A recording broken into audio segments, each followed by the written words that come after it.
Hi, I'd like to welcome everybody to our second interview in Navigating a Crisis, Conversations of Change. And the interviewee today is my boss, Sam Biondo. So we're lucky to have him give us a bit of direction and a bit of insight into the activities that VAADA is undertaking at this time. But before we begin, I just want to acknowledge the traditional custodians of the land on which we are undertaking this interview, and also where people are potentially watching it or listening to it, and just acknowledge elders past, present and emerging.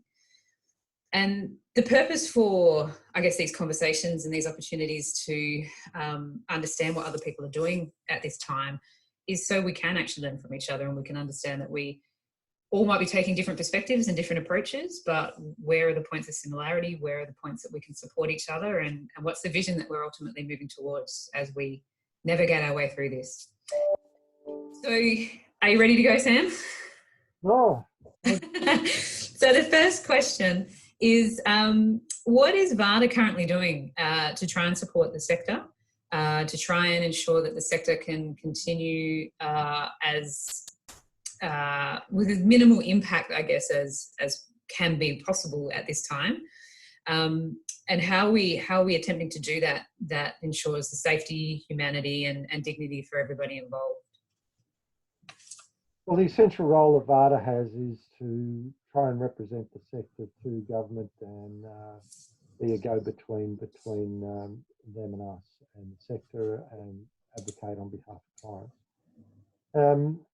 In the current situation, one of our key functions is to continue to maintain communications flow between various parties. We're well positioned to do this. We have a reasonably well developed e-news network, as well as communications to CEO and managers, as well as linkages with government and other political systems in the political system. You may have seen a range of emails coming out currently. We filter stuff. We try and pick and choose what we think the sector needs. And we're also thinking about adding value through specific training, as well as an ability for staff across different regions to touch base, so that they might be able to maintain some semblance of normality and an ability to work out solutions amongst themselves. Amazing, thank you. So the key kind of role, as I hear it, is that sense of connection and that sense of being a conduit and really trying to advocate for the collective, which is awesome. It's obviously what our role is. So in that, how can the sector support VAADA to support the sector? What are the things that the sector can do or get involved in to help inform what we're doing, and how we can create a more cohesive or more cogent message for particularly the government, but also each other? Well, it's important not to panic. It's important to keep focused. It's important to think about our clients' needs. It's important to inform us where things aren't working right, so that where possible, we may be able to bring resources to bear to fix things. So that information flow between the sector and us, and whoever we need to get the information to, is really vital. Yeah. And agencies, I think, should try and carry on as normal as possible for as long as possible. It's a rapidly changing situation, as we all know. And we need to be, on the one hand, preventative. On the other hand, many aspects of our system do look like essential services, and solutions need to be contemplated in those spaces. Yeah, amazing. So communication both ways, huh? Absolutely.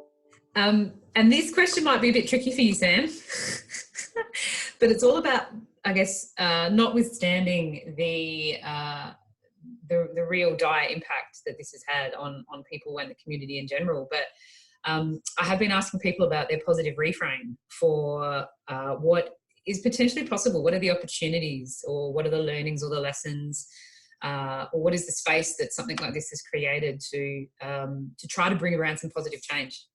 have you got any thoughts on that? Well, I think it will show up the resilience that people have in continuing to work forward. It may show up some of the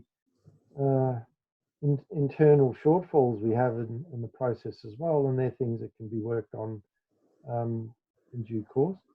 I think that generally there's many good things that come of this in the way in which we can learn how to work around the problems, how we continue to provide services when when everything looks pretty dire. Yeah.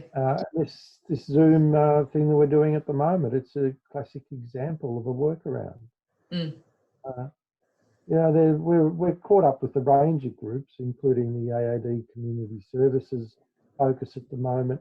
There's one on pharmacotherapy, there's one on NSPs and harm reduction, and another one on residential services. These groups that we've brought together are looking at solutions. It's framing a positive out of a negative. Yeah. It's all dependent on how fast things are moving and the government directions in terms of what gets locked down and how far that goes as well. Yeah. And I guess we're at least setting a foundation that can be built upon post all of this as well. Well, the future will look bright because it doesn't look that bright at the moment. So no, it doesn't. Get better later on. Yeah. Amazing. Thank you so much. And I guess thanks for your time and thanks for your contribution. I'll also just put in a little plug here that VAADA is providing a lot of resources and putting a lot of resources up on YouTube. So we'll be sending out some links so you can watch obviously these interviews and then other training events and other tools and skill and techniques and things that we might be sharing as well. Thanks, Arnie. All the best. Thanks, Ciao.